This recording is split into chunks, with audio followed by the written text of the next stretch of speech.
Hello everyone, मेरा नाम पूजा मालविया है और मैं आपका स्वागत ऑनलाइन पढ़ाई पर करती हूँ। आज की इस वीडियो में हम तैयार करने वाले हैं अपना एक और नेक्स्ट मोस्ट इम्पॉर्टेंट टॉपिक।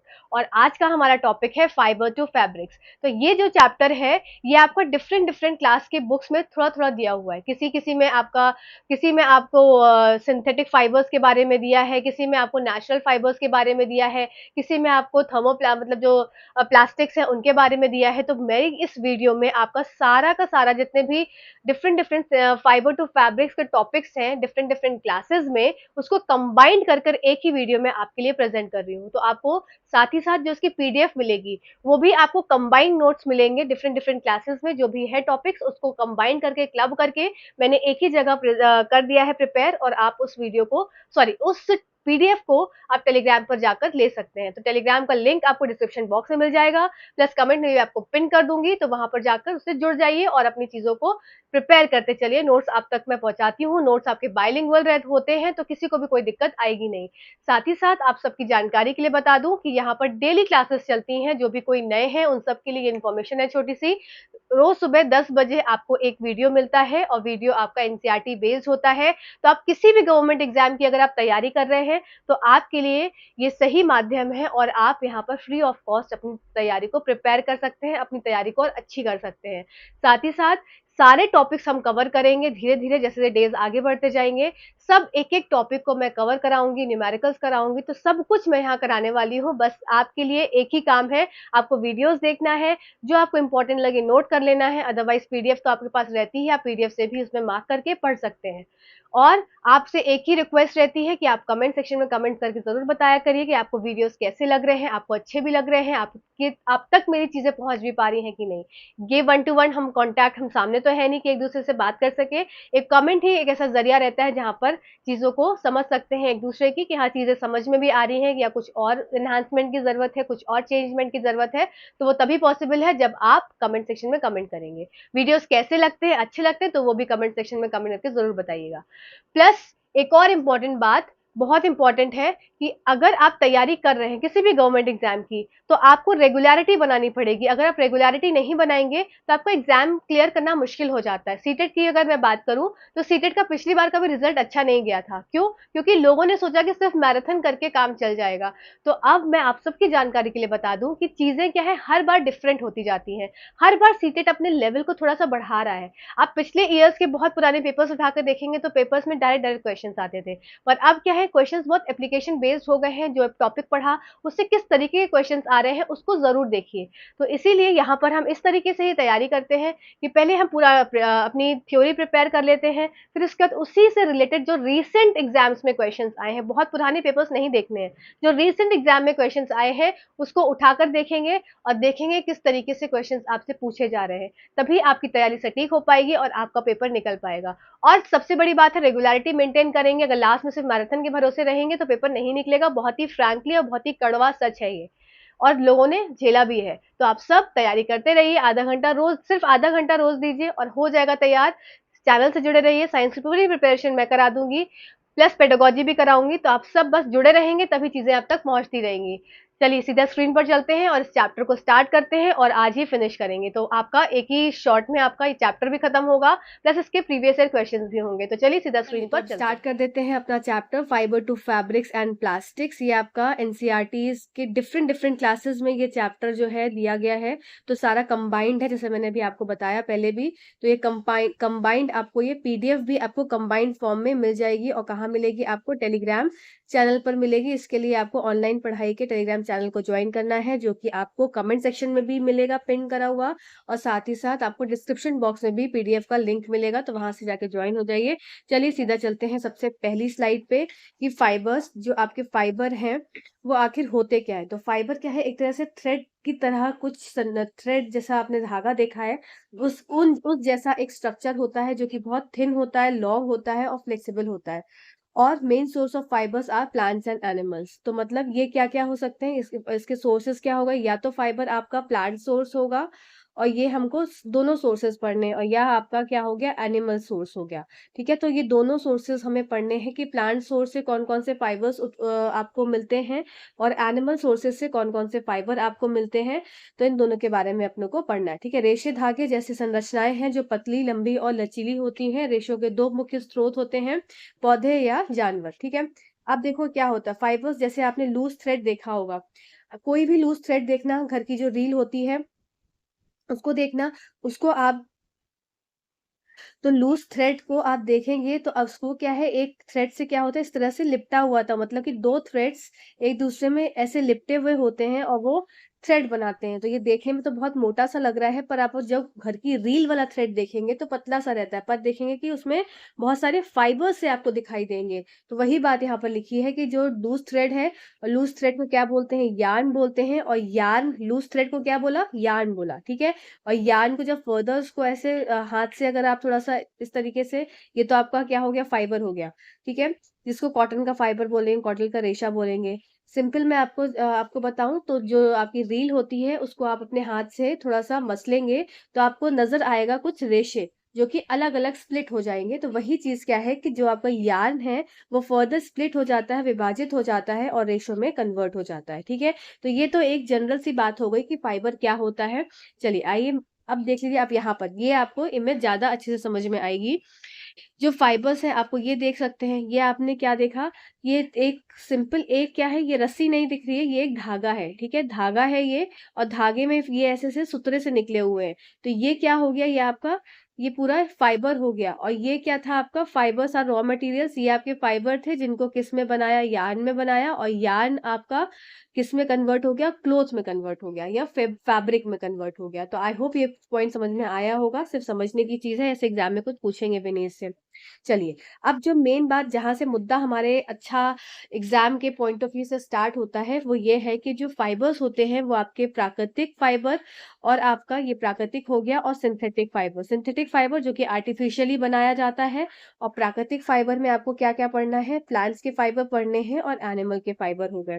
ठीक है, प्लांट के फाइबर में क्या क्या क्या पढ़ना है, एक तो आपको कपास पढ़ना है, कॉटन पढ़ना है, और दूसरा आपको जूट पढ़ना है। और एनिमल के फाइबर में आपको क्या क्या पढ़ना है, एक तो वूल पढ़ना है और एक आपको पढ़ना है सिल्क के बारे में। और सिंथेटिक फाइबर्स में हम क्या सब पढ़ेंगे, तो हम सिंथेटिक में देखेंगे सारी तरह की प्लास्टिक, नायलॉन हो गया, सॉरी प्लास्टिक नहीं, नायलॉन हो गया। ठीक है, पॉलिएस्टर हो गया, एक्रिलिक हो गया, तो ये सारे हम सिंथेटिक फाइबर्स में देखेंगे। ठीक है, चलिए आइए स्टार्ट करते हैं।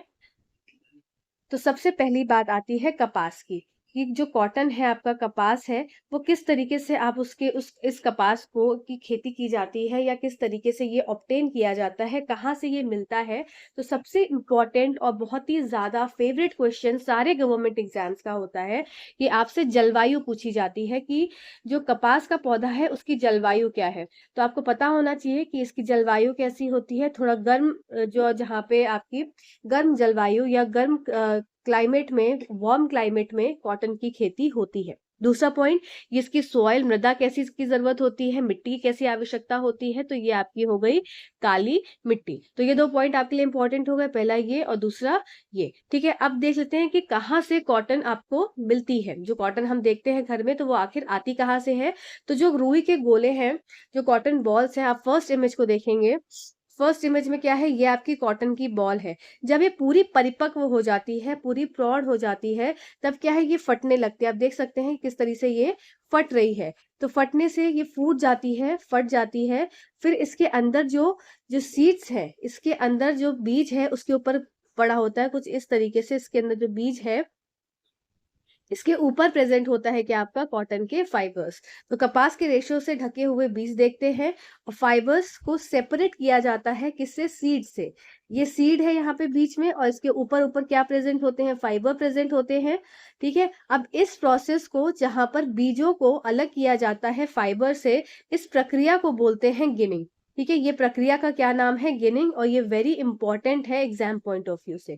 ठीक है, गिनिंग पूछते हैं तो गिनिंग क्या है, ऐसी प्रक्रिया जहां पर बीज से फाइबर्स को अलग करते हैं, रेशों को अलग करते हैं, इस प्रक्रिया को बोल देते हैं गिनिंग। ठीक है, तो ये आई होप आसान सा था। क्या था कि ये सिर्फ कॉटन बॉल थी, ये बर्स्ट हुई, जब ये पूरी परिपक्व हो जाएगी फिर ये बर्स्ट हो जाएगी, तो कुछ इस तरीके में कन्वर्ट हो जाएगी। ठीक है, तो ये कैसे आपको कॉटन, यहाँ पर कॉटन आपको ये नजर आ रही है, ये सब कॉटन है। अब यहाँ पर क्या होगा, इसके इसमें यहीं से जुड़ी होगी सीड, और सीड से कॉटन को आपको अलग करना है। तो seed covered with cotton fibres ये हमको देखने को मिलता है। और सीड्स को जब कॉटन फाइबर से अलग कर दिया जाता है तो उस प्रक्रिया को बोल देते हैं गिनिंग। चलिए नेक्स्ट देख लेते हैं। नेक्स्ट बात आ जाती है जूट की, कि जूट की खेती कैसे होती है। तो जूट जो है वो आपका obtain from stem of jute plant. Jute कहाँ से मिलता है, जो जूट प्लांट के स्टेम है, तने हैं, इसको मैं आपको नेक्स्ट इमेज में दिखाती हूँ। ये देखिए, ये जूट प्लांट आपको देखने को मिल रहा है। तो ये जूट प्लांट है, ये आप इसका, ये जूट प्लांट है। तो ये क्या है, इसके तने हैं। अब इस तने को क्या करा जाता है, जब ये पूरा, ये भी फर्दर पूरा मेच्योर हो जाता है, तो इसको क्या कर देते हैं, पानी में डालकर छोड़ देते हैं थोड़े समय के लिए। जब ये पानी में डाल देते हैं तो क्या होता है, इस तरीके से जूट जो है वो अलग हो जाता है, और बाकी जो वेस्ट है वो अलग हो जाता है। इस तरह से आपका पूरा जूट का फाइबर मिल जाता है। ठीक है, आइए देख लेते हैं स्लाइड में क्या क्या लिखा हुआ है, कि जब जब ये आपका पूरा परिपक्व हो जाता है, और ये कब परिपक्व होता है, जब वो फ्लावरिंग स्टेज में होता है। तो ये सॉरी, जब कब परिपक्व होता है, जब वो फुल्ली ग्रोन हो जाता है। कोई भी पौधा अगर फुल्ली ग्रोन है तो उसको हम परिपक्व बोलते हैं या मैच्योर्ड बोलते हैं। और उसकी हार्वेस्टिंग कब होती है, जब कि वो फ्लावरिंग स्टेज में, जब जूट के पौधे में फूल लगना शुरू होता है तो क्या हो जाता है, उसको हार्वेस्ट कर लिया जाता है, उस अवस्था में उसकी कटाई की जाती है। ठीक है, और थोड़े समय के लिए पानी में इसको क्या कर दिया जाता है, डुबो दिया जाता है। इससे जो स्टेम है वो क्या है, वो सड़ जाती है। तो वो उसका अवशेष को अलग हटा लिया जाता है, और जो फाइबर्स है उनको सेपरेट आउट कर लेते हैं, किसके द्वारा, हाथ से सेपरेट कर लेते हैं, जैसे अभी हमने इमेज में देखा था। ठीक है, और दूसरी बात है कि ये क्या है, ये obtain from the stem of jute plant, इसको याद रखेंगे। और आपका कपास कहाँ से निकला था, आपका सीड से ऑब्टेन हुआ था, मतलब जो उसकी बीज है उस बीज से फाइबर को अलग किया था। उस प्रक्रिया को भी क्या बोला गया था, गिनिंग बोला था। ठीक है, चलिए नेक्स्ट देख लेते हैं। नेक्स्ट आपने ये देख लिया इमेज। चलिए अब बात कर लेते हैं फिर से वही सेम चीज जो मैंने आपको फर्स्ट स्लाइड में बताई थी, कि फाइबर जो आपके रेशे हैं, तो रेशे से क्या बनता है, ये आपके रेशे से बना क्या, आपका यान। यान मतलब एक तरह से धागा। ठीक है, और यान से क्या बन गया, फैब्रिक, जो कि आ गया आपका कपड़ा। ठीक है, सिंपल बात है कि फाइबर से बना यान, यान मतलब धागा, और धागे से बन गया फैब्रिक। ठीक है, चलिए अब ये आपकी एनसीईआरटी बुक की एक इमेज है जो कि बहुत ज्यादा इंपॉर्टेंट है। प्रोसेसेस लिखे हुए हैं कुछ, आइए देख लेते हैं इन प्रोसेसेस को। सबसे पहले जो कॉटन रोल है, ठीक है, कॉटन रोल मतलब कि ये क्या, ये वाला क्या हो गया, ऐसा कॉटन जहां पर सीड्स में कॉटन क्या है, कुछ इस तरीके से प्रेजेंट है, चिपका हुआ है एक दूसरे में, पूरा ऐसा समाया हुआ है, सीड उसके अंदर है। अब इसको क्या किया, गिनिंग की प्रक्रिया करी, ओटाई करी, और क्या निकाल लिया, फाइबर्स को सेपरेट आउट कर लिया। इसी प्रक्रिया को क्या बोला था, गिनिंग बोला था। ठीक है, अब ये फाइबर मिल गए, इस फाइबर से क्या बनाएंगे, यान बनाएंगे। हमने भी पढ़ा कि फाइबर से क्या बनता है, यान बनता है।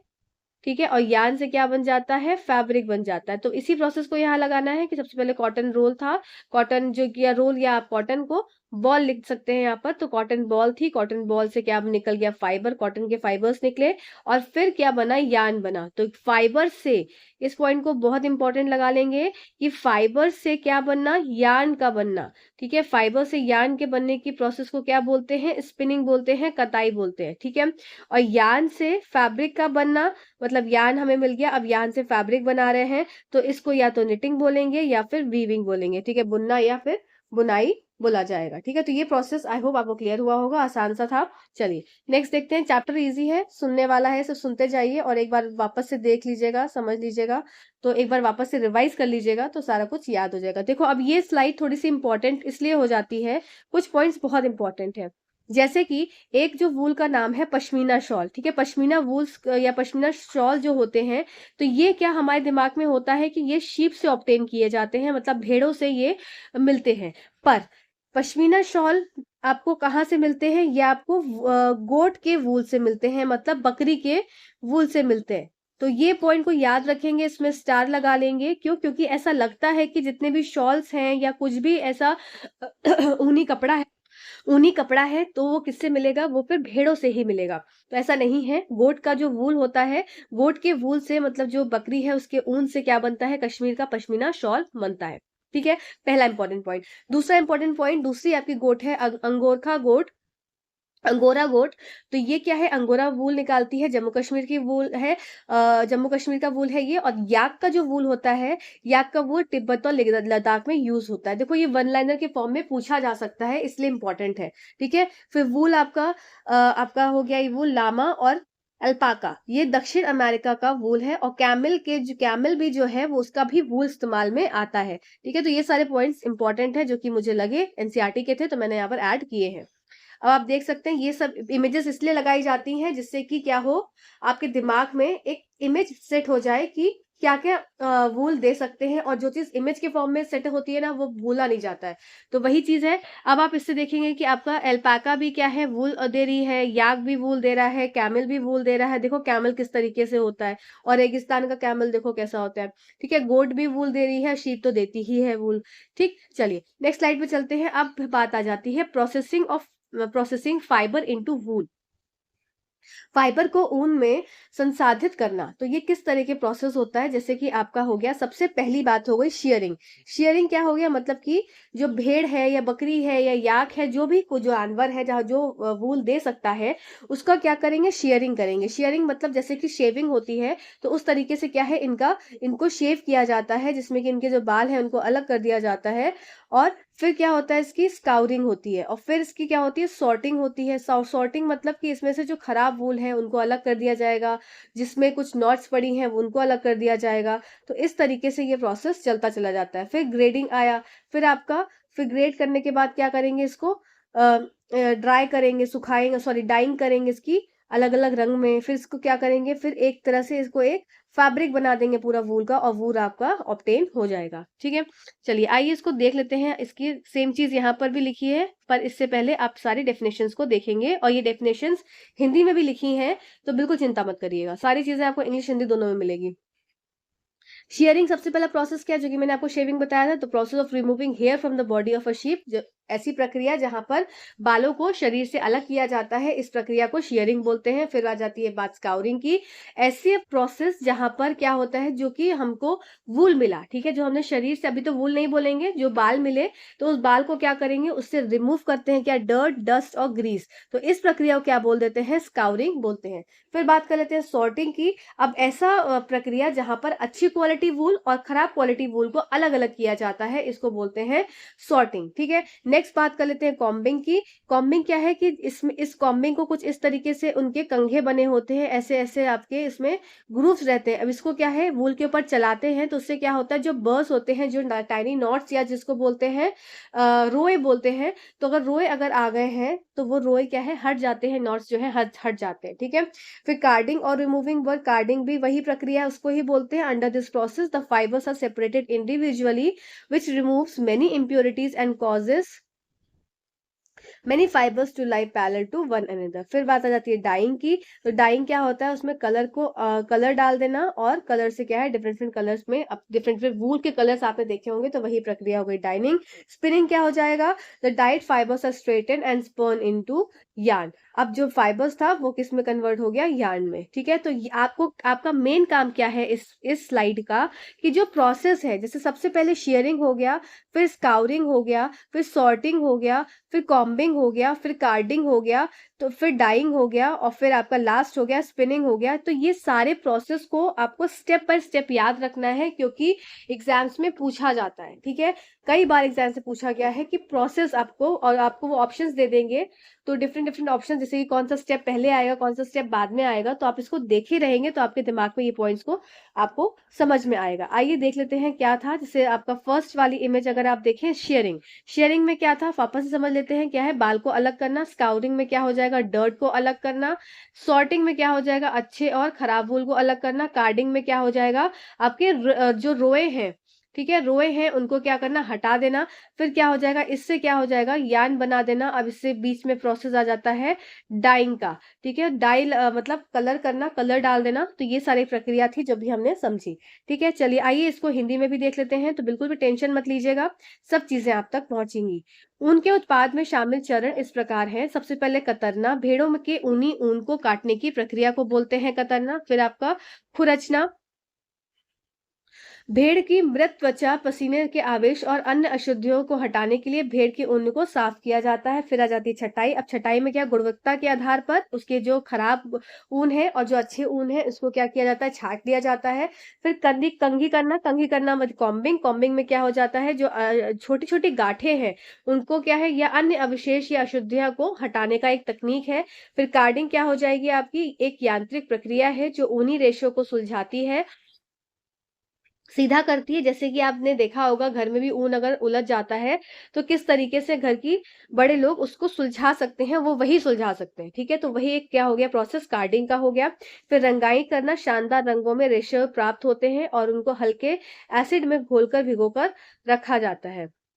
ठीक है, फिर कताई क्या हो जाएगी, एक प्रक्रिया जिसमें रेशों को बाहर निकाला जाता है और सूत बनाने के लिए एक साथ घुमाया जाता है। तो वो क्या हो गया, आपकी कताई का प्रक्रिया हो गई। ठीक है, चलिए ये आपको लेक्चर कैसा लग रहा है कमेंट सेक्शन में जरूर कमेंट करके बताया करिए। आपके एक कमेंट से बहुत मोटिवेशन मिलता है, आप बिलीव करिए। चलिए नेक्स्ट स्लाइड पे चलते हैं। नेक्स्ट स्लाइड है हमारी सिल्क का प्रोडक्शन। तो अभी सिल्क के प्रोडक्शन को पढ़ने से पहले सबसे बड़ी बात है, जो हम ये पढ़ रहे हैं, सिल्क का प्रोडक्शन हो गया, आपका वूल हो गया या सिल्क हो गया। तो ये कैसी प्रक्रिया है, ये आपका क्या हो जाएगा, ये आपका एनिमल से ऑब्टेन करने वाले फाइबर्स हैं। ठीक है, चलिए आइए देख लेते हैं सिल्क प्रोडक्शन में क्या दिया हुआ है। सबसे पहली बात है जो अडल्ट मॉथ होती है, ठीक है, अडल्ट फीमेल होती है। तो ये अडल्ट मॉथ है, तो ये क्या है, ये फीमेल है। ठीक है, इसको समझेंगे, आसान सा है, सिर्फ समझ लेंगे। ये क्या करती है, ये अंडे जब देती है, ये मैच्योर हो जाती है, तो ये क्या करती है, ये अंडे देती है। ठीक है, अंडे देने के बाद ये एक बार में 300 से 400 अंडे देती है। ठीक है, ये एक बार में 300 से 400 अंडे दे के अब ये क्या करती है ना, बस इसका काम है अंडे देना। उसके बाद क्या है, ये थोड़े टाइम बाद मर जाती है। ठीक है, तो ये क्या हुआ, इसने अंडे दे दिए। अब इसमें क्या हो जाएगा, थोड़े दिनों के बाद, मतलब लगभग 25 से 30 दिनों के बाद ये अंडे जब मैच्योर हो जाते हैं, मैच्योर होने लगते हैं और ये कन्वर्ट होते हैं किसमें, लार्वा में। ठीक है, कुछ इस तरीके से कैटरपिलर ये बन जाते हैं। ठीक है, लार्वा बनते हैं। अब मतलब अभी तो ये छोटे हैं, फिर जब ये छोटे से थोड़े बड़े हो जाएंगे तो ये क्या है, कैटरपिलर है, या इन्हीं को क्या बोलते हैं, सिल्कवॉर्म बोलते हैं। अब ये इनका काम क्या है, ये सारा प्रोसेस कहाँ हो रहा है, आपका मलबरी लीफ पे हो रहा है। ठीक है, ये सब प्रोसेस कहाँ हो रहा है, मलबरी लीफ पे हो रहा है। तो ये जो सिल्क वर्म आपको आप यहाँ देख रहे हैं, ये क्या है, ये भी कहाँ पे प्रेजेंट है, ये मलबरी लीफ पे प्रेजेंट है। और ये क्या करेगा, मलबरी लीफ को खाता रहेगा। ठीक है, ये काफी दिन तक मलबरी लीफ को खाता रहेगा। और जब ये पूरा फुल्ली मैच्योर हो जाएगा, ठीक है, मैंने क्या बोला, जब ये फुल्ली मैच्योर हो जाएगा, पूरे तरीके से मैच्योर हो जाएगा, तो ये क्या करेगा, अब इस लार्वा स्टेज से कैटरपिलर में कन्वर्ट हुआ और कैटरपिलर से ये कन्वर्ट हो जाएगा किसमें, आपका ये कुकून स्टेज में आएगा। और कुकून स्टेज पे आने के समय ये क्या करेगा, यहाँ पर अपने चारों तरफ कुछ इस तरीके से कुकून को बनाने लगेगा। ये आपका अंदर देख सकते हैं, ये आपका क्या है, कैटरपिलर है। तो ये कैटरपिलर अपनी ये मान लीजिए ये कैटरपिलर है, तो ये क्या करेगा, ये अपनी मुंडी को कुछ इस तरीके से हिलाता है, कुछ एट के शेप में। और इस एट के शेप में ये अपने सलाइवरी ग्लैंड से एक ऐसा केमिकल सेक्रीट करता है जो कि क्या है, आपका सिल्क को बनाने में मदद करता है। और जैसे जैसे वो एयर के कांटेक्ट में आता है वो हार्ड होता जाता है। तो ये क्या करेगा, कुछ इस तरीके से एट के शेप में अपने ऊपर एक स्ट्रक्चर बना लेगा। और यही स्ट्रक्चर क्या है, इसको अंदर क्या हो जाएगा, अंदर कैटरपिलर ग्रो होता रहेगा, ग्रो होता रहेगा, ग्रो होता रहेगा। और ऊपर से क्या करेगा, थ्रेड अपना डालता रहेगा सलाइवरी ग्लैंड के हेल्प से। ठीक है, और क्या हो जाएगा, कन्वर्ट हो जाएगा फिर किसमें, प्यूपा में। अब प्यूपा में जैसे ही वो कन्वर्ट होगा, मतलब वो फुल्ली मेच्योर हो चुका है, तो क्या होगा, ये जो अंदर जो फीमेल मॉथ थी, जो कि अंदर एक कैटरपिलर था, सॉरी फीमेल मॉथ नहीं, कैटरपिलर था अंदर, जो कैटरपिलर था, फिर वो क्या करेगा, बाहर निकलने की कोशिश करेगा और इस कुकून को क्या करेगा, ब्रेक करेगा और ये बाहर निकलेगा। ठीक है, अब बाहर निकलेगा तो फिर क्या हो जाएगा, इसका कुकून क्या है, कुकून वाला पोर्शन अलग रह जाएगा, ये आपका अलग रह गया। और कैटरपिलर जो है, जो फुल्ली ग्रोन सिल्क वॉर्म है, वो क्या आ गया, वो बाहर आ गया। ठीक है, तो ये एक प्रक्रिया होती है। और फिर क्या करेगा कि अगर वो फीमेल है तो सर्च करेगी मेल को, अगर वो मेल है तो सर्च करेगी फीमेल को फर्दर अपने प्रोसेस को करने के लिए। और इसके साथ साथ एक आपकी प्रक्रिया होती है जब आपका सिल्क प्रोडक्शन में जब इसका यूज होता है, इसके सिल्क पालन के लिए इसको रखा जाता है, सेरीकल्चर वो प्रक्रिया है। तो क्या होता है, जैसे ही वो कुकून स्टेज में आता है तो क्या करा जाता है, सिल्क वॉर्म को, जस्ट अ सेकेंड, जब वो कुकून स्टेज में आता है मतलब क्या, वो कुकून को क्या करने लगा, कुकून बनने लगा, इसके चारों तरफ क्या है, रेशे के जो धागे हैं, रेशम के धागे हैं, वो क्या है, आने लगे। जब कुकून स्टेज पूरी अच्छे से पूरी डेवलप हो जाती है तो क्या करते हैं, इसको गर्म पानी में डाल दिया जाता है, बॉयल हो जाता है, तो उससे क्या है, कुकून सेपरेट हो जाता है और जो कैटरपिलर है वो मर जाता है। तो इस तरीके से जो आपका खेत है, जिस तरह सिल्क का प्रोडक्शन है, वो किया जाता है। और इस कैटरपिलर का नाम क्या है, ये इंपॉर्टेंट है आपके एग्जाम पॉइंट ऑफ व्यू से, बॉम्बेक्स मोरी। ठीक है, कैटरपिलर जो कि domestic silk worm, the caterpillar of the domestic silk worm. I hope ये प्रक्रिया आपको समझ में आ गई होगी। तो पहले क्या था, सिंपल जो आपका एडल्ट मॉथ था, फीमेल थी, उसने क्या किया, उसने एग दिया, एग से क्या कन्वर्ट हो गया, लावा स्टेज से, लावा से कैटरपिलर सिल्क वॉर्म बन गया, सिल्क वॉर्म से ये क्या बन गया, कुकून स्टेज में आ गया। अब कुकून स्टेज से क्या हो जाएगा, प्यूपा में कन्वर्ट हो जाएगा, और प्यूपा से क्या हो जाएगा, या तो ये इधर चला जाएगा या फिर इसको बॉयल कर लिया जाएगा, और बॉयल करके क्या होगा, इसके रेशम के उत्पाद में इसको मदद करी जाए, सॉरी मदद ली जाएगी, और आपका कुकून सेपरेट आउट हो जाएगा, जो कि क्या कंटेनिंग है, सिल्क कंटेनिंग है, और जो उसका मॉथ उसके अंदर है वो मर जाएगा। ठीक है, चलिए आइए देख लेते हैं अब सेरीकल्चर। ये कुछ एनसीईआरटी की लाइन है जो यहाँ पर मैंने लिखी है, इंपॉर्टेंट लगी तो मुझे लिखनी जरूरी समझी मैंने। This is a term used to describe the process of gathering the silkworm and harvesting the cocoon to collect the material. ठीक है, मैंने आपको क्या बताया कि जब आपका एग से कन्वर्ट हुआ किसमें, लार्वा में, और लार्वे से कन्वर्ट हो गया सिल्क वॉर्म में, और सिल्क वॉर्म जब आया कुकून स्टेज में, ठीक है, तो कुकून स्टेज में ही क्या होना लगता है, उसकी हार्वेस्टिंग स्टार्ट हो जाती है, जिससे कि वो एडल्ट मॉथ में ना कन्वर्ट हो जाए।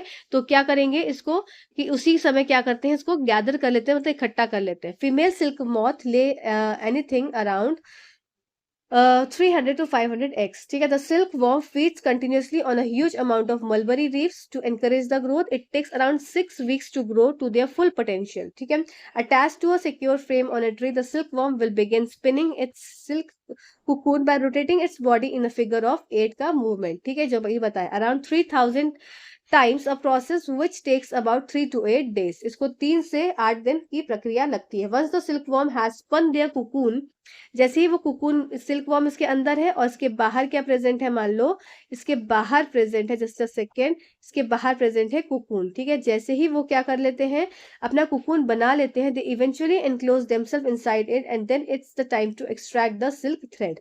The cocoon are placed into, अब इसको क्या कर दिया जाएगा, इसको बॉइलिंग वाटर में डाल दिया जाएगा, खौलते गर्म पानी में इसको डाल दिए, खौलता पानी है, इसमें क्या कर दिया, इसमें ये कुकून को डाल दिया गया। ठीक है, इसको बॉइलिंग उसमें डाल दिया। To extract the silk thread and dissolve the gum that is holding the cocoon together. Each thread is then carefully reeled from the cocoon in individual long threads which are then wound on a reel. ठीक है, तो ये प्रक्रिया क्या हो जाती है, पूरी सेरिकल्चर की प्रक्रिया होती है। सारा कुछ हिंदी में भी लिखा है, आइए मैं पढ़ देती हूँ जल्दी से। कि यह शब्द रेशम के कीड़ों को इकट्ठे करने और सामग्री इकट्ठा करने के लिए कुकून की कटाई की प्रक्रिया का वर्णन करने के लिए उपयोग किया जाता है। मादा रेशम कीट जो होती है लगभग 300 से 500 अंडे देती है। रेशम के कीड़े विकास को प्रोत्साहित करने के लिए लगातार बड़ी मात्रा में शहतूत की पत्तियों को खाते हैं, और ये 6 सप्ताह लगभग लगता है इनको। एक सुरक्षा फ्रेम या पेड़ से जुड़े होते हैं। रेशम कीट अपने शरीर की आकृति में 8 की गति इसमें लगातार 300,000 बार घूमकर अपने रेशम कोकून को घुमाना शुरू कर देते हैं। इस प्रक्रिया को लगभग 3 से 8 दिन लगते हैं। एक बार जब रेशम के कीड़े अपना कोकून बुन लेते हैं तो अंततः वे खुद को इसके अंदर बंद कर लेते हैं और फिर रेशम के धागे निकालने का समय आ जाता है। ठीक है, कोकून को एक साथ रखने वाले गोंद को नरम करने और घोलने के लिए कुकून को उबलते पानी में रख दिया जाता है। सिंपल आपको देखना है, गोंद वोंद छोड़ दीजिए, इसको क्या है, उबलते पानी में डाला जाता है कुकून को। फिर प्रत्येक धागे को सावधानी पूर्वक कुकून से अलग अलग करके लंबे धागों, और ये जो होती है ना प्रक्रिया, ये होती है मैनुअल। तो ये इस प्रोसेस में क्योंकि मैनुअली बहुत ज्यादा क्या है, बहुत काम करना पड़ता है, तो ये इसीलिए क्या है, सिल्क बहुत महंगी होती है, और क्या है, जानवर को भी मारा ही जा रहा है एक तरह से। ठीक, तो ये आपकी सिल्क की प्रक्रिया थी। आई होप आपको समझ में आई होगी। अब बात कर लेते हैं सिंथेटिक फाइबर्स। तो सिंथेटिक फाइबर्स क्या है, it is also a chain of small units join together. तो मतलब डिफरेंट यूनिट्स की चेन क्या है, एक दूसरे से जब ज्वाइन होती है तो ये क्या बना लेती हैं, ये सिंथेटिक फाइबर का रूप ले लेती हैं। Many such small units combine to form a large single unit called the polymer. ठीक है, ये सब पढ़ने की बात नहीं है, आपको मेन कहाँ से पढ़ना है, यहाँ से आपकी वेरी इंपॉर्टेंट स्लाइड ये स्टार्ट होती है। तो इसको तो नहीं छोड़ना है बिल्कुल भी किसी भी कीमत पे। तो यहाँ पर स्टार मार्क करेंगे ऐसे और लिख देंगे साथ ही साथ वेरी इंपॉर्टेंट। ठीक है, टाइप्स ऑफ सिंथेटिक फाइबर, जिसमें सबसे पहला पढ़ना है क्या, रेयन। रेयन से क्वेश्चन बहुत आते हैं, नायलॉन से क्वेश्चन बहुत आते हैं। तो ये जो अब 3-4 जो स्लाइड्स आपको देखने को मिलेंगी ना, ये बहुत इंपॉर्टेंट स्लाइड्स है। चाहे आप केवीएस का पेपर उठा के देख लीजिए, चाहे आप सीटेट का पेपर उठा के देख लीजिए, चाहे आप बीपीएससी का पेपर उठा के देख लीजिए, आपको इस रेयन, नायलॉन, एक्रेलिक, फिर आपका जो हो गया आपका थर्मोसेटिंग प्लास्टिक्स, थर्मोप्लास्टिक्स, तो ये सब चीज जो क्वेश्चन है ना, ये आते ही आते हैं। तो अभी जो अब यहाँ से हम करने जा रहे हैं ये वेरी इंपॉर्टेंट है, बहुत ध्यान से सुनेंगे, नहीं समझ में आएगा तो फिर से देखेंगे वीडियो, बैक करके देखेंगे, वैसे आसान है। ठीक है, तो और क्या क्या चीजें हैं मैंने उस ढंग से यहाँ पर पूरा आपका पीपीटी भी उस ढंग से तैयार की है कि आपको ना पॉइंट्स जो है पॉइंटर्स मिले हैं, जिससे कि आप याद करने में आसानी रहे। बस आपको मेरी मेहनत का एक ही काम करना है, आपको कमेंट करना है और लाइक करना है वीडियो को और दोस्तों तक पहुंचाना है। चलिए आइए देख लेते हैं। सबसे पहली बात है, ये आपका जो सिंथेटिक फाइबर हमारा है रेयन। तो रेयन जो सिंथेटिक फाइबर है तो ये सिंथेटिक फाइबर, ठीक है, पर क्या है, ये मैन मेड सिंथेटिक फाइबर है। ये पहला इंपॉर्टेंट पॉइंट है जो कि आपको याद रखना है, मैन मेड सिंथेटिक फाइबर है, इट हैज द आर्टिफिशियल। और दूसरा इंपॉर्टेंट पॉइंट जो आपको मोस्ट इंपॉर्टेंट है, वापस से मार्क करेंगे इसकी कि एक लाइन इंपॉर्टेंट है कि ये किसको रिजेंबल करता है, ये रिजेंबल करता है सिल्क को। सिल्क अगर हम लें बाजार से तो सिल्क बहुत महंगी पड़ती है, इसीलिए एक आर्टिफिशियल फाइबर को बनाया गया, एक सिंथेटिक फाइबर को बनाया गया, जो कि देखने में कुछ वैसी ही लगेगी और कुछ कुछ प्रॉपर्टी सिल्क जैसी ही होंगी, सिमिलर रहेगी सिल्क से, पर क्या होगी, वो सस्ती होगी। तो उसको क्या बोलते हैं, उसको बोलते हैं रेयन। इसीलिए जो रेयन का दूसरा नाम होता है, इसको बोला जाता है आर्टिफिशियल सिल्क। ठीक है, चलिए अब बात कर लेते हैं जो पॉइंट्स हैं। It is obtain from chemical treatment of wood pulp. अब देखो, जो सिल्क का ऑब्टेन, सिल्क का उत्पाद जो हुआ, वो कहाँ से हुआ, एक नेचुरल चीज से हुआ। नेचुरल चीज क्या है, वुड का पल्प। ठीक है तो ये सिंथेटिक फाइबर, पर प्रोसेस में इस्तेमाल क्या हो रहा है, एक नेचुरल थिंग यूज हो रही है। ठीक है, तो ये भी पॉइंट इंपॉर्टेंट हो जाता है। Cheaper than silk and can be died in various colours. अब देखो, दो चीज इंपॉर्टेंट इधर कि रेयन को अगर कॉटन के साथ मिक्स कर दोगे तो बेडशीट्स बनाने में काम आता है, रेयन को वूल के साथ अगर मिक्स कर दोगे तो कारपेट बनाने में मदद करता है। ठीक है, चलिए हिंदी में देख लेते हैं। मानव निर्मित सिंथेटिक फाइबर है, इसमें रेशम के समान गुण होते हैं, इसलिए इसे रेशम या कृत्रिम रेशम भी कहा जाता है। इसे लकड़ी के गूदे के रासायनिक उपचार से प्राप्त किया जाता है। रेशम से सस्ता होता है, विभिन्न रंगों में रंगा जा सकता है और चादरें और कालीन बनाने में इसका उपयोग होता है। ठीक है, अब बात कर लेते हैं नायलॉन, और इसका क्वेश्चन आया था आपका केवीएस में, तो ये भी बहुत ज्यादा इंपॉर्टेंट हो जाता है। और क्वेश्चन पता है क्या आया था कि उन्होंने दे दिया था, X is a type of a synthetic fibre, नहीं, X is a type of a fibre that is made from coal, water and air, and it is used to it is used in making of the parachutes, and it is the, फिर next एक line लिखी हुई थी,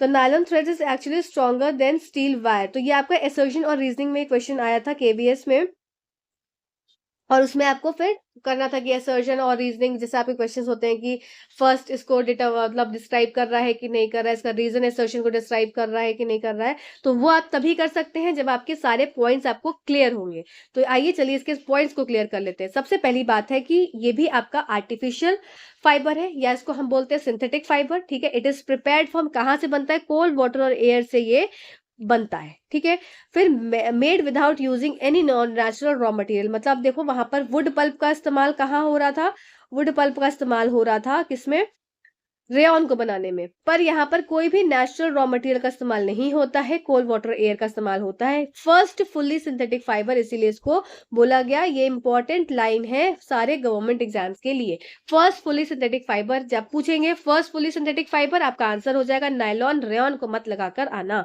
ठीक है, it is strong, elastic and light with lustrous and easy to wash, use in making socks, robes, tent, toothbrush. Very important line, सारी important line है। ठीक है, nylon is used in making parachutes. Nylon thread is actually stronger than the steel wire. ये 6 के 6 points क्या है आपके, important है, मोस्ट इंपॉर्टेंट है। ठीक है, इसे कोयला, पानी और हवा से तैयार किया जाता है। किसी भी प्राकृतिक कच्चे माल का उपयोग किए बिना बनाया जाता है। यह पहला पूर्णतः सिंथेटिक फाइबर था। यह चमकदार और धोने से में आसान होने के साथ साथ मजबूत, इलास्टिक और हल्का होता है। मुझे और रस्सी, तंबू ये सब जगह इस्तेमाल होता है। नायलॉन का धागा वास्तव में स्टील के तार से भी अधिक मजबूत होता है। ठीक है, आई होप ये पॉइंट आपको क्लियर हो गया होगा, इजी था और क्लियर हो ही गया होगा। चलिए नेक्स्ट बात कर लेते हैं अपनी पॉलिएस्टर की, कि अब भाई पॉलिएस्टर क्या है। अभी तक हमने क्या क्या पढ़ा, हमने हमने नेचुरल फाइबर्स पढ़ ली, जिसमें हमने कपास को पढ़ा था। फिर हमने क्या पढ़ा था नेचुरल फाइबर में, हमने जूट पढ़ा था। ठीक है, फिर गिनिंग की प्रक्रिया क्या थी, कि फाइबर से जो आपका फाइबर था जिसपे सीड के ऊपर फाइबर प्रेजेंट था, अब सेपरेशन ऑफ आपका कॉटन फाइबर्स फ्रॉम सीड, इस प्रोसेस को कोड बोल रहे थे गिनिंग। अब गिनिंग से स्पिनिंग क्या हो गया, फाइबर से यार्न बनना, मतलब जो आपके रेशे हैं उनसे धागा बनना, इस प्रक्रिया को क्या बोला, स्पिनिंग बोला। तो ये दो वर्ड्स इंपॉर्टेंट थे, इसलिए मैंने आपको रिवाइज करवा दिए। फिर हमने क्या पढ़ा, फिर हमने सिल्कवॉर्म को पढ़ा, फिर हमने वूल पढ़ा। ठीक है, फिर अब हमने पढ़ा वूल को किस तरीके से, क्या क्या प्रोसेस थे। ठीक है, शेयरिंग, स्काउरिंग, फिर कोम्बिंग, फिर कार्डिंग।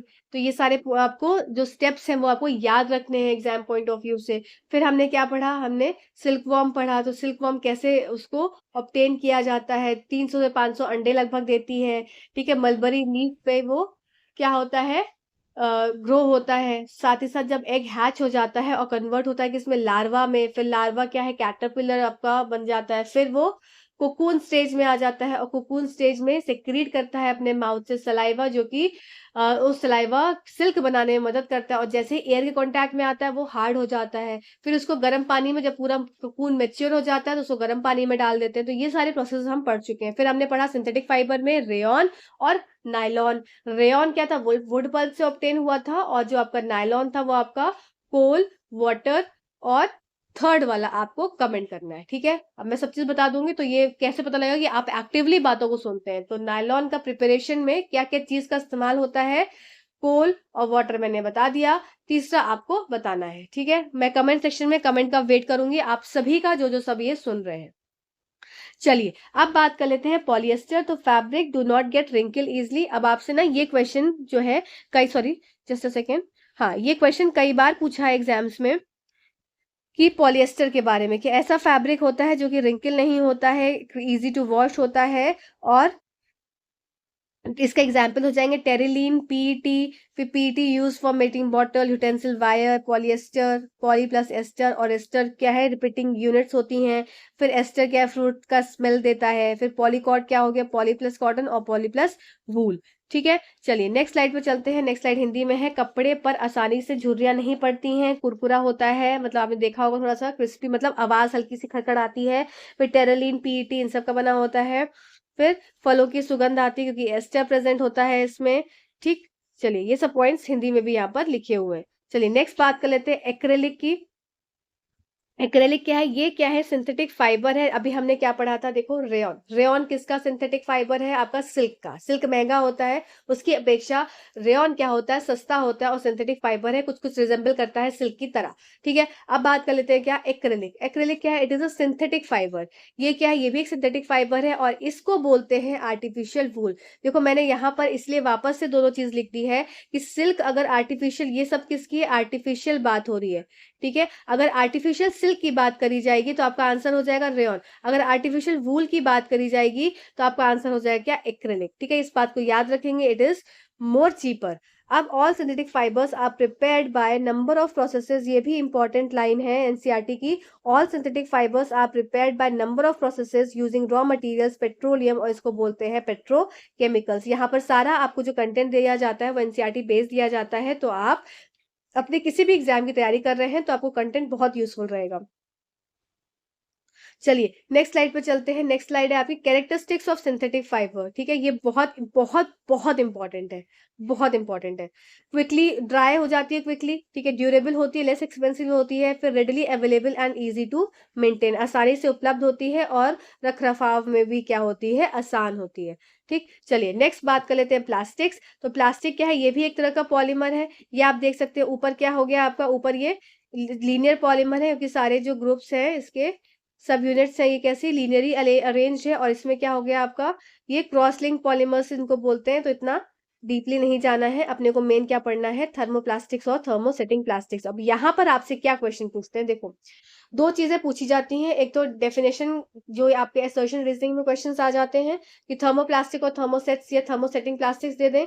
इसके साथ ही साथ एग्जाम्पल्स बहुत इंपॉर्टेंट हो जाते हैं किसी भी एग्जाम के लिए। जैसे कि आपका हो गया थर्मोसेटिंग प्लास्टिक। थर्मोसेटिक्स आपको याद कैसे रखेंगे, वैसे नाम से भी क्लियर है, थर्मोसेट्स है मतलब सेटिंग हो चुकी है, या इसको ऐसे बोल सकते हैं ये ऐसी प्लास्टिक्स है जिनकी शादी हो चुकी है। अब हो चुकी है तो भाई अभी बदल नहीं सकता है कोई, बॉयफ्रेंड गर्लफ्रेंड तो बदल सकते हैं, पर एक बार शादी हो गई तो बहुत कम चांसेस होते हैं बदलने के, ना ही के बराबर होते हैं। तो थर्मोसेट्स ऐसी प्लास्टिक्स होती हैं जो कि एक बार अगर बन जाती हैं, एक बार मोल्ड कर दी जाती हैं, बना दी जाती हैं, तो वो वापस से क्या है, वापस से रीमोल्ड नहीं की जा सकती, मतलब वापस से उनको गलाकर फिर से दूसरे फॉर्म में नहीं कन्वर्ट किया जा सकता है। इसीलिए one shaped can not be melted. इसका एग्जाम्पल है बेकेलाइट और मेलेमाइन, वेरी इंपॉर्टेंट है, ये आपकी थर्मोसेटिंग्स प्लास्टिक्स है। ठीक है, अब बात करें तो थर्मोप्लास्टिक्स, मतलब ये प्लास्टिक जैसे कि आप यहाँ देख सकते हैं, बच्चों का ब्लॉक है या डिफरेंट आपके मग हो गया, घर के जितने भी प्लास्टिक्स हैं जिनको वापस से क्या है रिसाइकिल किया जा सकता है। आप इसमें सिंपल बोल सकते हैं कि यहाँ पर क्या होता है, रिसाइकलिंग हो सकती है और यहाँ पर रिसाइकलिंग नहीं हो सकती है। तो इसका एग्जाम्पल क्या हो जाएगा, पॉलिथीन, पॉलीविनाइल क्लोराइड। ठीक, चलिए नेक्स्ट स्लाइड पे चलते हैं। नेक्स्ट स्लाइड है हमारी, जस्ट अ सेकेंड। हाँ, देखो अब ये आपका आ जाती है इंपॉर्टेंट सी एक स्लाइड, क्यों, क्योंकि इसमें यूजर्स आपको दिए गए हैं और यूजर्स आपसे पूछते हैं। जैसे कि बेकेलाइट, बेकेलाइट आपका कहाँ कहाँ इस्तेमाल होता है, तो बेकेलाइट आपका आपने देखा होगा कि आपके जो पैन है, घर में जो पैन पैन जिसमें चाय बन रही है, या घर की जो कढ़ाई है, ठीक है, ये तो हो गया पैन जिसमें की हो रही है चाय बन रही है, और ये घर की है कढ़ाई, और कढ़ाई है तो इसमें क्या आपने देखा है, ये हो गई कढ़ाई। तो ये कैसी ब्लैक ब्लैक कलर की आपने देखी होगी, ये पूरी ब्लैक काली काली से रंग की होती है, ब्लैक कलर का पैन है। या ब्लैक कलर का पैन नहीं भी है, आपका स्टील का पैन है, या आपका स्टील का पैन आपने देखा होगा, तो इसमें क्या है, ब्लैक ब्लैक कलर का ये होता है लगा हुआ, ठीक है, हैंडल लगा होता है। तो ये कैसा कलर का है, ब्लैक कलर का। मान लो ये आपकी नॉन स्टिक की कढ़ाई है, ऊपर भी क्या है, ब्लैक कलर का है, और मान लो ये स्टील की कढ़ाई है, ये कैसी कढ़ाई, स्टील की, तो उसके जो कान होते हैं कैसे होते हैं, ब्लैक कलर के होते हैं। या आपका हो गया प्रेशर कुकर, तो प्रेशर कुकर के ऊपर लगी है सीटी। अब प्रेशर कुकर का भी हैंडल कैसा होता है, ब्लैक कलर का होता है। तो ये जितने भी ब्लैक कलर के हैंडल्स हो रहे हैं, हम देख रहे हैं, तो वो किसका बना होता है, वो बना होता है आपका बेकेलाइट का, जिससे कि आपने देखा होगा कि वो गर्म नहीं होता, या होता है तो बहुत हल्का सा गर्म होता है, हम उसको टच कर सकते हैं। तो बेकेलाइट क्या है, एक तरह से पुअर कंडक्टर ऑफ इलेक्ट्रिसिटी है and heat, and it is used in making electrical switches, utensil, handles. ठीक है, इलेक्ट्रिकल स्विचेस को भी बनाने में बेकेलाइट का इस्तेमाल होता है। नेक्स्ट बात आती है मेलामाइन। मेलामाइन का कहाँ इस्तेमाल होता है, और ये आपकी कैसी प्लास्टिक्स है, आपकी थर्मोसेट्स है, थर्मोसेटिंग प्लास्टिक है, कि मतलब एक बार अगर मोल्ड कर दिया गया, बना दिया गया, तो वापस से उसको रीमोल्ड नहीं किया जा सकता। ठीक है, नेक्स्ट है क्या, melamine resist fire, used in making floor tiles. और मेलामाइन क्या है, फायर को रोक पाती है, मतलब रोक क्या पाती है, मींस रेजिस्ट कर लेती है, मतलब मेलामाइन का अगर बना हुआ कोई भी सामान है तो फायर लगी होगी तो वो खराब नहीं होता है। जैसे कि आपका फ्लोर के टाइल्स हो गए, किचन वेयर हो गए, fabrics which resist the fire. ठीक, चलिए नेक्स्ट स्लाइड पे चलते हैं। नेक्स्ट आ जाती है, अब ये आपके एग्जाम में पूछा गया एक बार क्वेश्चन, ठीक है, रिसेंट के पेपर में ही मैंने देखा है ये, कि प्लास्टिक्स एंड उनका एनवायरनमेंट। अब बायोडिग्रेडेबल और नॉन बायोडिग्रेडेबल। बायोडिग्रेडेबल ऐसी प्लास्टिक्स होती हैं या ऐसी चीजें होती हैं जो कि डिकम्पोज हो जाती हैं by action of different micro organisms, और ऐसे सब्सटेंसेस जो कि डिग्रेड नहीं होते हैं बाय नेचुरल प्रोसेस, उनको नॉन बायोडिग्रेडेबल बोलते हैं। जैसे कि आपकी प्लास्टिक हो गई, आपका कांच का टुकड़ा हो गया, तो ये सब क्या है, नॉन बायोडिग्रेडेबल। बायोडिग्रेडेबल में क्या आ जाएंगे, आपके घर के खाने के छिलके हो गए, ठीक है, तो आपका अखबार हो गया, पेपर हो गया, तो ये सब क्या है, बायोडिग्रेडेबल है। आइए इसके देख लेते हैं टाइप ऑफ अ वेस्ट,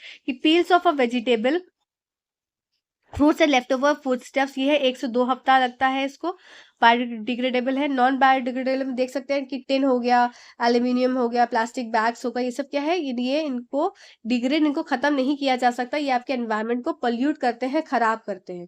ठीक है, वुलन क्लोथ को अबाउट ईयर लगता है, वुड को 10 से 15 साल लगता है, कॉटन क्लोथ को 2 से 5 महीने लगता है, पेपर को 10 से 30 दिन लगता है।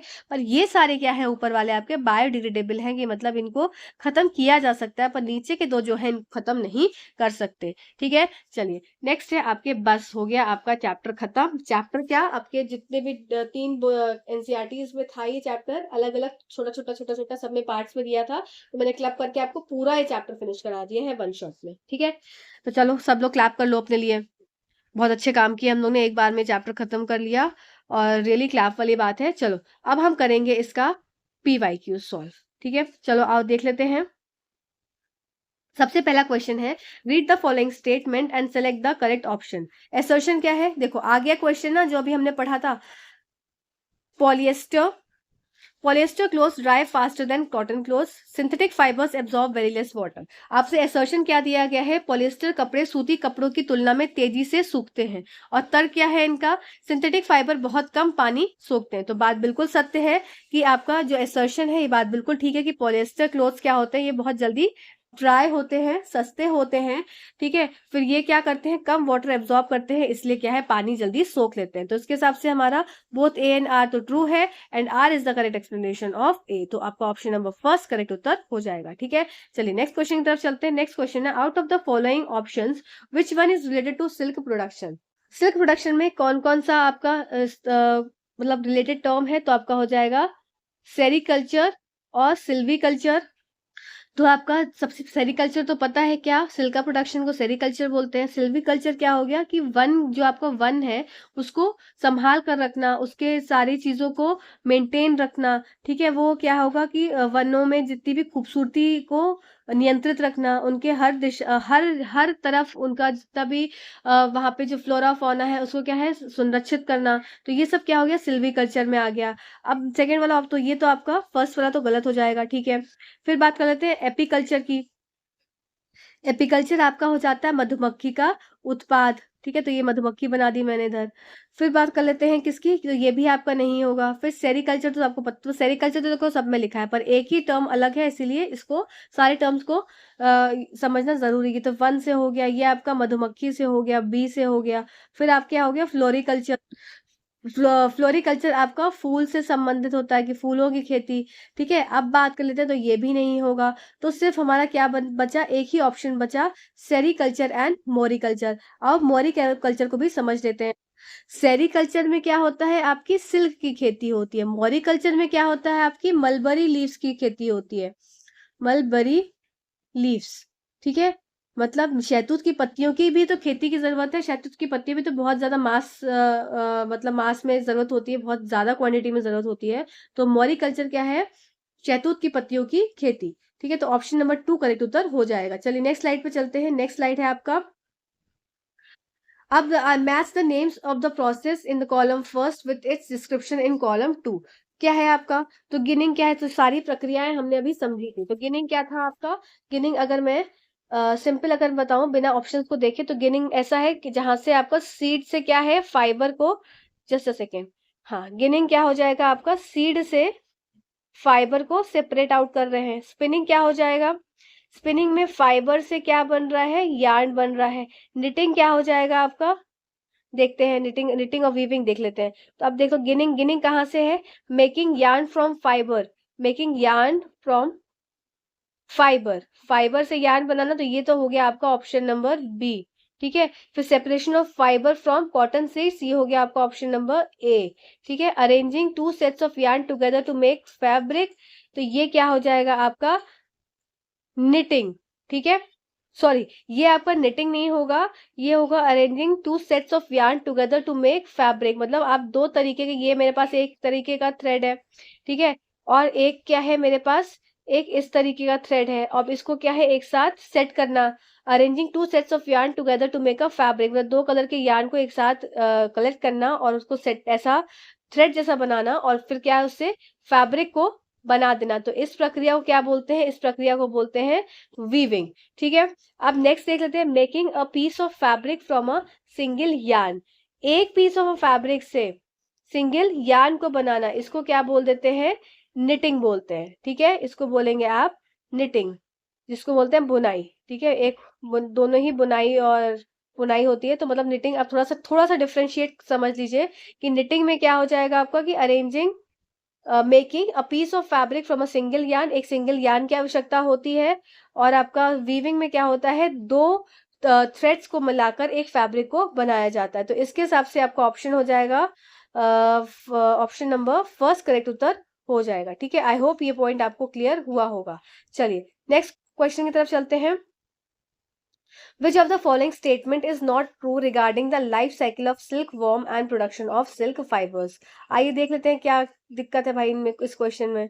Just a second. हाँ, the larva of a silk moth are the larva of a silk moth are called as caterpillar। हमको क्या देखना है, रेशम कीट के जीवन चक्र में और रेशम के उत्पाद में के संबंध निम्नलिखित से कौन सा कथन सत्य नहीं है, मतलब असत्य, सत्य नहीं है। कौन सा, which of the following is not true, मतलब ट्रू वाले कैंसिल कर दो। The larva of a silk moth are called the caterpillar. तो क्या था, ये एक मलबरी लीफ थी, इसके ऊपर क्या था, एग्स थे बहुत सारे। तो एग्स क्या थे, थोड़े समय के बाद 20 से 25-30 दिन के बाद क्या हो गए, कन्वर्ट हो जाते हैं किसमें, लार्वा स्टेज में। ठीक है, अब लार्वा स्टेज में रहते हैं। अब ये सब कहाँ हो रहा है, आपका मलबरी लीफ पे हो रहा है। अब लार्वा स्टेज को ही क्या बोल रहे हैं, लार्वा आपका कुछ इस तरीके से बन गया। ठीक है, इसी को क्या बोल देते हैं, are moth are called the caterpillar. ठीक है, कैटरपिलर फर्दर ग्रो होता है तो कुछ इस तरीके से बड़ा बड़ा हो जाता है, जिसको कैटरपिलर बोलते हैं। और फिर क्या बोल रहे हैं, सिल्कवॉर्म बोल रहे हैं। ठीक, तो ये तो स्टेटमेंट ठीक है। The pupa develops into caterpillar, नहीं, प्यूपा कैटरपिलर में डेवलप नहीं होता है, कैटरपिलर प्यूपा में डेवलप होता है। तो ये स्टेटमेंट उल्टी लिख दी गई है, तो ये गलत हो जाएगी स्टेटमेंट कि प्यूपा विकसित होकर कैटरपिलर बन जाता है। नहीं, प्यूपा नहीं विकसित होता है, कैटरपिलर विकसित होकर प्यूपा में कन्वर्ट होता है। ठीक है, silk fibres are protein secreted by caterpillar, हाँ ये ठीक है। The silk yarn is obtained from cocoon of silkworm, ये भी बात ठीक है कि रेशम का धागा रेशम के कीट के कुकून से प्राप्त होता है। ये था क्या, ये कुकून था और इसके अंदर क्या प्रेजेंट था, इसके अंदर सिल्क मॉथ था। ठीक है, कैटरपिलर था या सिल्क वॉर्म था। अब इसने क्या किया, 8 के स्ट्रक्चर में कुछ इस तरीके से अपने चारों ओर एक पूरा ऐसा कवरिंग बना ली, प्रोटेक्टिव कवरिंग, और फिर क्या हो जाता है, इसी को कुकून बोलते हैं।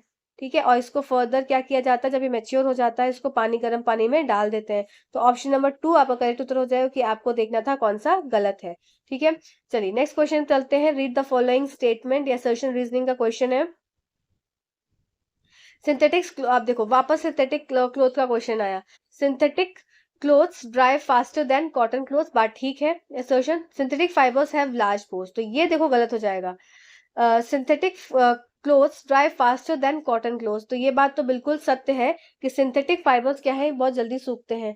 अब synthetic fibres have large pores, अगर लार्ज पोर्स होते, अगर उनमें कारण क्या है, सिंथेटिक कपड़ों में बड़े छिद्र होते हैं, अगर बड़े छिद्र होते तो क्या होता, पानी ज्यादा एब्जॉर्ब होता, पानी ज्यादा एब्जॉर्ब होता। पर क्या है, इसमें छिद्र छोटे होते हैं। ठीक है, छिद्र कैसे होते हैं, छोटे होते हैं, इसलिए पानी एब्जॉर्ब नहीं कर पाते हैं। ठीक है, तो आपका असर्शन तो ठीक लग रहा है, पर रीजन क्या हो रहा है, गलत हो रहा है। तो उसके हिसाब से ऐसा ऑप्शन देखते हैं, both A and R true and R is the correct explanation of A, तो गलत हो गया। Both A and R true but R is not the, ये तो आर भी गलत है। तो A is true and R is false, तो ऑप्शन नंबर 3 आपका करेक्ट उत्तर हो जाएगा। ठीक है, आई होप ये पॉइंट क्लियर हुआ होगा, इजी क्वेश्चन था। नेक्स्ट देख लेते हैं। The major reason for using bakelite for handles for a pressure cooker is, आपका क्या हो जाएगा, it is bad conductor of electricity. Electricity की तो बात ही नहीं है, जब हम कोई चीज गर्म करने की बात कर रहे हैं तो उसमें इलेक्ट्रिसिटी तो आएगी नहीं। इट इज अनब्रेकेबल, इसका भी कोई बात नहीं, क्योंकि हम क्या है, कुकर की बात कर रहे हैं, और कुकर को कहाँ चढ़ाना है, गैस पे चढ़ाना है, तो कुछ ना कुछ हम हीट संबंधित बात कर रहे होंगे। ठीक है, तो ऑप्शन थोड़ा कंफ्यूजिंग है कि इट इज अनब्रेकेबल। हाँ भाई, वो भी उसके हैंडल भी कुछ आसानी से ऐसे टूट नहीं जाते, जबरदस्ती तोड़ोगे तब टूटते हैं। ठीक है, और लाइट इन वेट तो नहीं होते, थोड़ा हल्का तो भारी होते ही है। तो ऑप्शन नंबर फर्स्ट आपका करेक्ट उत्तर हो जाएगा। ठीक है, चलिए नेक्स्ट क्वेश्चन की तरफ चलते हैं। Caterpillar secrete fibres made up of, तो ये किसके बने होते हैं फाइबर्स, तो ये आपके बने होते हैं प्रोटीन। आप कैसे समझ सकते हैं, जैसे बाल भी आपके प्रोटीन के बने होते हैं, तो वैसे फाइबर्स भी किसके बने होते हैं, प्रोटीन्स के बने होते हैं। ठीक है, चलिए नेक्स्ट क्वेश्चन है वापस से आपका असर्शन और रीजनिंग का। Stifling is applied to prevent the emergence of silk moth and preserve the silk for long period of time in the form of cocoon. Ahimsa silk is the silk gathered after silk moth emerges from cocoon. Stifling का मतलब क्या होता है, stifling का मतलब होता है किसी भी चीज को होने से रोकना। ठीक है, समझेंगे मतलब को कि स्टिफलिंग का मतलब क्या होता है। स्टिफलिंग का मतलब किसी भी चीज को होने से रोकना।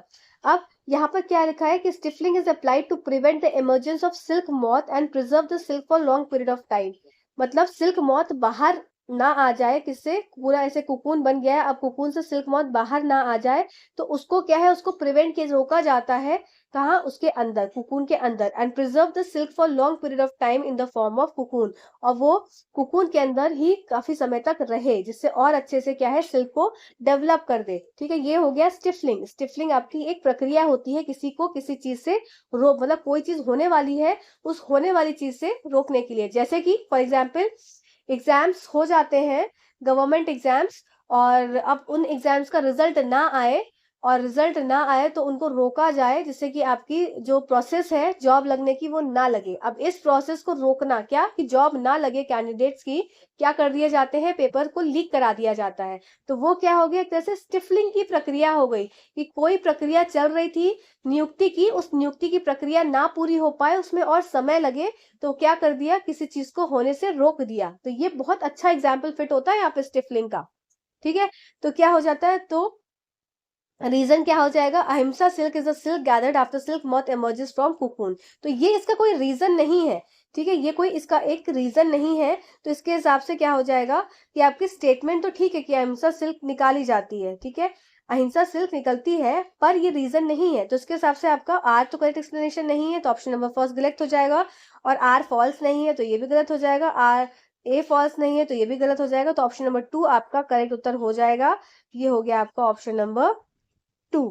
ठीक है, ऑप्शन नंबर 2 आपका करेक्ट उत्तर हो जाएगा कि ए और आर ट्रू है, but R is not the correct explanation of A. ठीक है, चलिए नेक्स्ट क्वेश्चन की तरफ चलते हैं। नेक्स्ट क्वेश्चन है हमारा आइडेंटिफाई, अब 1 घंटा होने ही वाला है अपने को। Identify, just a second, identify the correct sequence of steps in the process of hair of sheep to wool. ये देखो मैंने बोला था ना कि आपसे प्रोसेस पूछते हैं, स्टेप्स पूछते हैं। जैसे कि अभी हम नेक्स्ट जब करने वाले हैं, नेक्स्ट हम बायो का टॉपिक करेंगे, जिसमें कि डाइजेशन, आपका एक्सक्रीशन, फिर आपका हो गया रेस्पिरेटरी सिस्टम, ये सब हम करने वाले हैं, इंपॉर्टेंट टॉपिक्स हैं बायो के। और उसमें भी आपसे स्टेप्स पूछते हैं, तो उसी तरह से हो गया कि कौन सा पहला स्टेप होगा। तो सबसे पहला स्टेप हो जाएगा शेयरिंग, फिर हो जाएगा आपका स्काउरिंग, फिर हो जाएगा आपका क्या, फिर हो जाएगा आपका सॉर्टिंग। ठीक है, ये थर्ड हो गया स्टेप। फिर हो गया आपका कार्डिंग, फिर हो जाएगा आपका लास्ट में वीविंग एंड डाइंग। ठीक है, तो इसको देख सकते हैं कहाँ कहाँ है। स्काउरिंग मतलब क्या क्या था, मैं रिवाइज करवा देती। शेयरिंग मतलब बाल को निकालना, ठीक है, या और फिर आपका सेकंड हो गया स्काउरिंग, इसमें से क्या था, डर्ट को रिमूव करना, पढ़ते भी जाओ उसको। क्या क्या था, सॉर्टिंग क्या था, अच्छे वूल को और खराब वूल को, अच्छे फाइबर्स और बुरे फाइबर्स को, गंदे फाइबर्स को सेपरेट कर लेना। ठीक है, फिर कार्डिंग क्या था, नॉट्स को, जो नॉट लग गई है, ठीक है, उसको क्या है, सुलझाना। फिर फिफ्थ क्या है, वीविंग एंड डाइंग, इसमें क्या है कि फैब्रिक बनाना उससे और उसको कलर कर देना। तो ऑप्शन आपका करेक्ट क्या हो जाएगा, 31425। तो ये आपका ऑप्शन नंबर डी करेक्ट उत्तर हो जाएगा। ठीक है, चलिए नेक्स्ट क्वेश्चन तरफ चलते हैं। नेक्स्ट क्वेश्चन है विच of the following is the strongest natural fibre. अब बात आती है किसकी, स्ट्रॉन्गेस्ट नेचुरल फाइबर। तो आपका हो जाएगा ऑप्शन सिल्क। सिल्क हमने पढ़ा भी था, सिल्क रेशम सबसे स्ट्रॉन्गेस्ट नेचुरल फाइबर होता है। देखो अभी इस क्वेश्चन को वापस से देखेंगे, यहाँ पर क्या लिखा है, यहाँ पर लिखा है नेचुरल फाइबर, तो आपका आंसर हो गया सिल्क। अगर यहाँ पे लिखा होता सिंथेटिक फाइबर तो आपका आंसर हो जाता नायलॉन। ठीक है, इसको भी याद रखेंगे इस पॉइंट को। Next question, choose the correct statement from the following regarding the plastic. Plastic के संदर्भ में निम्नलिखित में से सही कथन को चुने। थर्मोप्लास्टिक्स, आपको सही स्टेटमेंट चुनना है। Thermoplastics can be moulded and again moulded again and again. हाँ, बात ठीक है बिल्कुल, कि थर्मोप्लास्टिक को बार बार ढाला जा सकता है, बात बिल्कुल सत्य है। Thermosetting plastics can be softened by heating, तो ये बात गलत है भाई, सेटिंग हो गई है उसकी, तो अब क्या है, अब वो रिमोल्ड नहीं हो सकता। फिर bakelite is example of thermoplastic, नहीं, बेकिलेट जो एग्जाम्पल है आपका थर्मो सेटिंग प्लास्टिक का एग्जाम्पल है, तो ये तो गलत हो जाएगा। फिर polythene and PVC are example of thermosetting plastics, नहीं, थर्मोसेटिंग प्लास्टिक्स एग्जाम्पल नहीं, ये आपके हैं थर्मोप्लास्टिक्स के एग्जाम्पल। ठीक है, थर्मोप्लास्टिक का एग्जाम्पल हो जाएगा। चलिए इसके हिसाब से आपका ऑप्शन नंबर फर्स्ट जो है वो करेक्ट उत्तर हो जाएगा। आई होप ये पॉइंट आपको क्लियर हुआ होगा। नेक्स्ट क्वेश्चन की तरफ चलते हैं। There are many steps involve in making wool from sheep, which of the following represent the correct sequence. वापस से देखो सीक्वेंस वाला क्वेश्चन आया, तो सबसे पहले क्या हो जाएगा, शेयरिंग, ठीक है। सबसे पहले शेयरिंग हो गया, फिर हो गया स्काउरिंग, मतलब शेयरिंग काट लिया, बाल को निकाल लिया, छील लिया बाल को, फिर स्काउरिंग किया मतलब डर्ट रिमूव कर दी, फिर सॉर्ट कर दिया अच्छे और बुरे वूल को, फिर डाई कर दिया मतलब उसको रंग चढ़ा दिया, फिर उसको रोल कर दिया into yarns of a weave कली। तो ऑप्शन नंबर फर्स्ट करेक्ट उत्तर हो जाएगा। चलिए नेक्स्ट क्वेश्चन की तरफ चलते हैं। The following observation were noted by Antara on burning various fibres on candle light. अब क्या है, एक थोड़ा सा ऑब्जर्वेशन भरा हुआ क्वेश्चन है कि अंतारा एक लड़की है, उसने क्या किया, जस्ट सेकेंड, उसने क्या किया, सारे जितने फाइबर्स उसके पास थे उसको कैंडल के पास लाकर जलाया, ठीक है। तो उसने पाया कि एक्स वाई जेड में आंसर आपको देखना है। चलिए देख लेते हैं। एक्स क्या है, burn with bright light and greyish black ash is left. जो आपका ये कैसा है, ब्राइट लाइट चमकीली लाइट दिखती है, और ग्रेश ब्लैक जो ऐश है मतलब लास्ट में जो बुरादा रह जाता है वो कुछ कुछ काले रंग का रहता है। Burns by curling and produces dark crisp ash. और वाई क्या है आपका, वाई है आपका burn with by curling and produces dark crisp ash। फिर Z है melts on burning। देखो जो मेल्ट होता है, जो मेल्ट होता है बर्निंग में उसको निकालो, तो वो क्या मेल्ट हो सकता है, तो मेल्ट होगा आपका क्या, नायलॉन। अगर इस ऑप्शंस में मैं देखूं तो मेल्ट होने वाली बात मुझे किस में दिख रही है, आपको नायलॉन में दिख रही है। नायलॉन मेल्ट हो जाएगा, अगर रस्सी है, पैराशूट है, उसको बर्न करोगे तो वो पिघल जाएगा, चिपक जाएगा शरीर पर। तो इसी से आप ऑप्शन पर पहुंच सकते हैं, तो आपको ऑप्शन नंबर 3 करेक्ट उत्तर हो जाएगा। चलिए नेक्स्ट क्वेश्चन की तरफ चलते हैं। कभी कभी ना ऑप्शन को एलिमिनेट करके भी क्वेश्चन सॉल्व किए जाते हैं। तो क्वेश्चन क्वेश्चन नहीं आए तो उसको छोड़ना नहीं है, उसके ऑप्शंस को चेक करना है कि कहीं ना कुछ क्लू दिया होगा जिस तक आप पहुंच जाएंगे। ठीक है, विच of the following is prepared by using wood pulp. तो वुड पल्प से क्या बना रहे थे भाई हम, हमें पता है रेयन बनता है। पर सिल्क, अगर रेयन की जगह आपका सॉरी नायलॉन की बात आ जाए तो नायलॉन किससे किससे बनता है, जो कि मैंने आपको होमवर्क में दिया ही था। एक हो गया आपका कोल, दूसरा हो गया वाटर, और तीसरा हो गया एयर, ठीक है। और नायलॉन क्या है, फर्स्ट फुली सिंथेटिक फाइबर है, इस बात को भी याद रखेंगे। चलिए नेक्स्ट पॉइंट चलते हैं, नेक्स्ट क्वेश्चन पे। X is a synthetic fibre which resemble wool and is used to make shawl and sweater and blankets. तो एक्स क्या है, जो रिजेंबल करता है वूल को, तो ये हो गया आपका एक्रिलिक, डायरेक्ट आंसर था एक्रिलिक। और सिल्क का कौन सा आर्टिफिशियल फाइबर होता है, सिल्क आर्टिफिशियल रेयन किसका एक तरह से रिजेंबल करता है, सिल्क को रिजेंबल करता है, ठीक है। तो ये सब भी आपको बातें याद रखनी है। और ये हो गई थैंक यू की स्लाइड। और ये वीडियो आपको कैसा लगा, मैं वेट करती हूँ सबके कमेंट्स का, तो प्लीज कमेंट करा करिए, कमेंट प्लीज कमेंट करके बताया करिए कि वीडियोस कैसे लग रहे हैं। और अब हम बीपीएससी की भी तैयारी स्टार्ट कर देंगे वापस से, तो बिल्कुल भी चिंता मत करिए, चैनल से बने रहिए और अपने दोस्तों तक पहुंचाते रहिए। तब तक के लिए धन्यवाद, thank you so much for watching this video, thank you.